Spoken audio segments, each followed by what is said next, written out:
Ya, terima kasih Mitra UNS Menyapa dan masih bersama kami dalam acara UNS Menyapa untuk edisi kali ini kita akan berbincang terkait dengan perkembangan ilmu dan profesi administrasi perkantoran.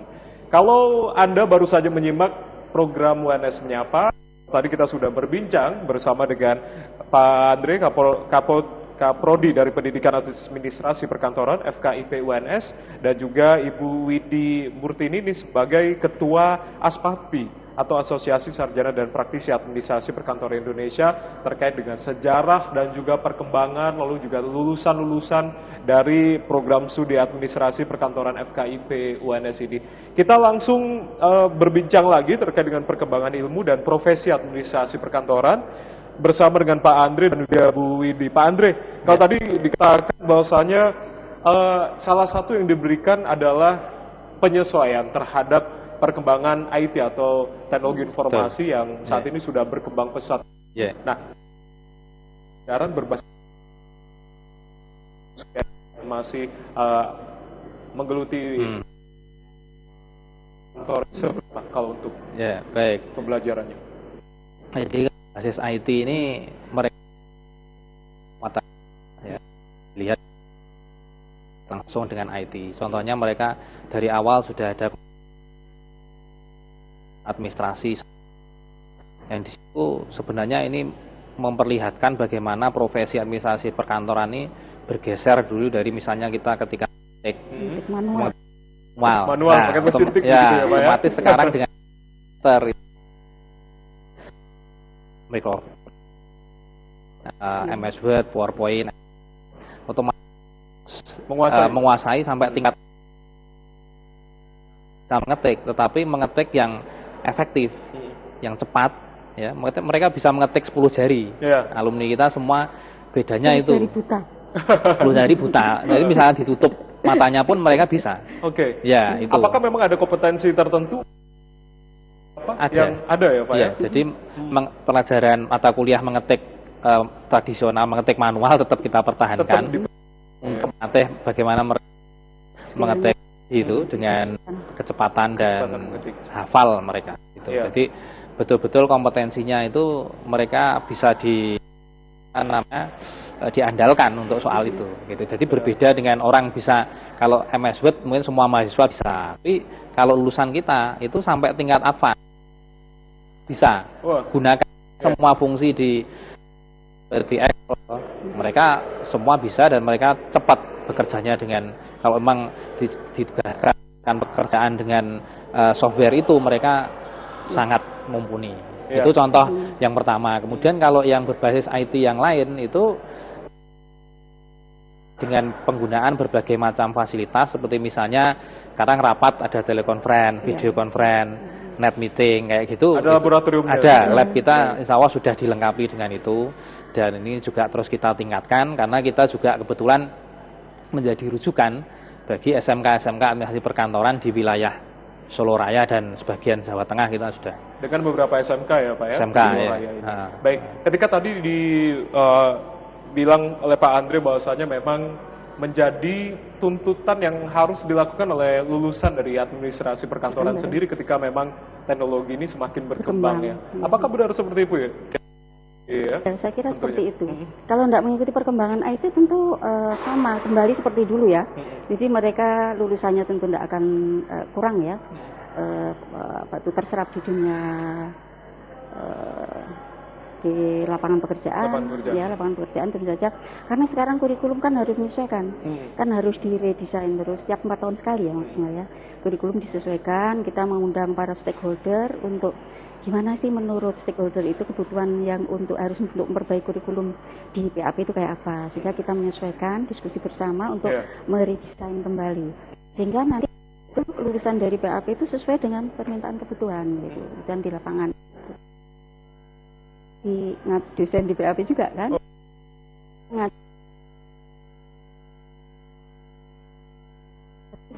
semua mata integrasi menjadi mata kuliah simulasi bisnis perkantoran itu. Jadi di situ dia mengimplementasikan pengetahuannya tentang manajemen dokumentasinya, tentang apa itu IT-nya tentu saja, korespondensinya Inggris maupun bahasa Indonesia, kemudian meetingnya, semuanya. Jadi mulai dia kita bikin model itu dengan simulasi ya, dengan temanya. Misalnya saya buat temanya kali ini adalah tahun baru, menjelang tahun baru, Natal dan Hari Raya Idul Fitri. Nah, gimana? Kita biasanya di labor itu membentuk ada 6 perusahaan. Simulasi 6 perusahaan, bagaimana perusahaan itu sangat integrated, interrelation, untuk membuat suatu kegiatan yang bisa berkaitan dalam rangka untuk menunjang itu. Jadi mereka ada kegiatan launching produk, apa aja. Jadi mereka betul-betul kreatif gitu. Jadi semua terimplementasi di situ. Mendekati realitas di perkantoran ya sebenarnya gitu. Jadi mereka bisa praktek. Makanya kalau orang perkantoran, kalau orang mengatakan saya katakan selama masih ada kantor bentuk apapun kita bisa masuk, karena di situ mengimplementasi jenis pekerjaan kantor pemerintah maupun bisnis gitu ya. Jadi diajarkan semuanya di situ. Iya. Dan ada lagi belajar tentang SIM ya, sistem informasi manajemen itu juga itu. Manajemen dokumentasi dan seterusnya. Kita ada humas juga. Ya, mata kuliah, ya, PR juga. Dia yang ngajar population. Baik, jadi untuk melengkapi kompetensi, karena di beberapa perusahaan itu kan tidak semua mereka merekrut tenaga humas, tetapi sekretaris ini juga bisa berfungsi sebagai tenaga humas. Ya, ketika memang belum ada job yang spesifik, mereka juga berfungsi karena dia kan voting pimpinan kan. Nah, artinya dia sebagai tenaga administrasi perkantoran harus punya kompetensi itu juga. Kompetensi dan juga ilmu-ilmu lainnya juga diberikan ternyata. Betul, di administrasi perkantoran ini. Ada pertanyaan menarik ini terkait dengan tahun 2016 yang saat ini kita akan menjelang masyarakat ekonomi ASEAN. Nah, kira-kira ada persiapan khususkah ketika nantinya lulusan-lulusan ini disiapkan untuk bisa berkompetensi dengan beberapa tetangga kita yang ada di ASEAN? Kira-kira mungkin ke Pak Andre terlebih dahulu, silakan. Baik, kita kalau soal menghadapi masyarakat ekonomi ASEAN, kebetulan di situ tergabung prodi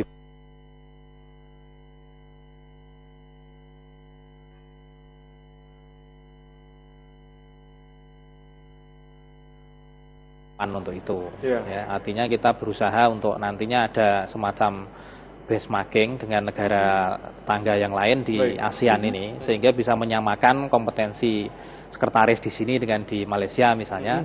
Itu apakah kita sudah setara atau ada perbedaan. Nah, ini yang akan kita sesuaikan nanti.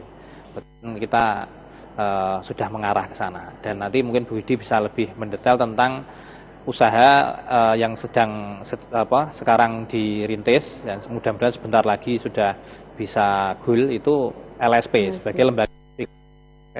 Baik, untuk bidang administrasi. Jadi itu nanti dengan standar di profesi itu yang. Karena semua harus tersertifikasi, betul ya. Kalau untuk menjelang masyarakat ekonomi ASEAN. Ini respon dari Bu Widi, Aspapi seperti apa? Saya kira menambah Pak Andri tadi ya. Jadi dalam rangka untuk menjelang MEA ini tentu saja kan kita harus siap untuk berkompetisi dengan dunia. Baik. Sekarang kurikulum kita itu sudah berbeda. KKNI itu kan dia akan kan lulusan kita itu dengan lulusan lain di universitas di seluruh dunia ya, maksudnya gitu. Yaitu step by step tentu saja. Jadi kita sudah susun ke kerangka. Kebetulan kan ketika PAP dulu masih sebelumnya kan di bawah Prodi Pendidikan Ekonomi ya. Kita dapat hibah kompetensi untuk kebetulan seluruh universitas kita dapat satu-satunya untuk mengembangkan kurikulum berbasis KKNI itu. Jadi kita sudah siapkan nanti kira-kira materi merupakan jadi learning outcome-nya, luaran teknisnya bagaimana, itu semua sudah ada di KKNI, sehingga PAPS satunya grade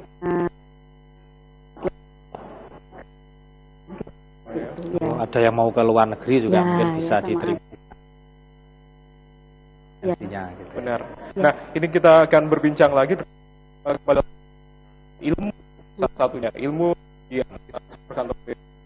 Pak Andre akan menjelaskan terkait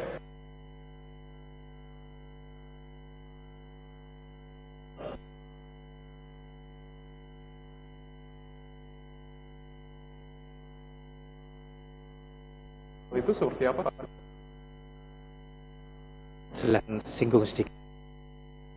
Artinya bahwa ilmu ini administrasi perkantoran. Jadi memang dekat dengan ilmu administrasi dan ilmu manajemen gitu. Tinggal istilah yang dipakai ada yang menggunakan administrasi, ada yang manajemen. Nah, tetapi itu saya kira bukan masalah yang cukup krusial. Memang sebenarnya sama-sama untuk sekarang ini bagaimana ilmunya menjadikan administrasi perkantoran itu sebagai tadi supporting dalam sebuah organisasi gitu ya. Tidak sekedar untuk tata usaha. Yang dulu kan taunya pengetahuan orang awam kan hanya batas itu. Tapi sekarang dia pusat informasi. Semua data ya itu bermuara di situ dan dia mensupport kebutuhan pengambilan keputusan. Nah, di situ. Jadi ilmu ini yang sekarang dikembangkan otomatis dengan sistem informasi yang sekarang. Jadi posisi ilmuannya ini sekarang juga saya kira di beberapa ya diakui dan meskipun di Indonesia ini perkembangannya mungkin lambat, terutama prodi kita ini kan juga tadi singgung ini baru ya. Karena sebelumnya di bawah prodi pendidikan ekonomi, ini baru 2014 kita membuka menjadi prodi sendiri dan menjadi merekrut mahasiswa sejak semester 1. Nah, ini jadi terbuka. Ternyata animonya luar biasa. Sangat luar biasa dan sangat terbuka. Saya kira kemarin juga kebetulan yang sudah dibuka sampai program doktor untuk administrasi perkantoran. Ya. S3-nya ada. Saya kira untuk keilmuan ini kita juga bisa di learning outcome. Karena bertanya kapan dibuka S2 kan? Kembangan dari prodi administrasi perkantoran ini, Pak Andre. Nah, kita masih akan juga Bu Widi, pemirsa Mitra UNS Menyapa, tetaplah bersama kami di UNS Menyapa.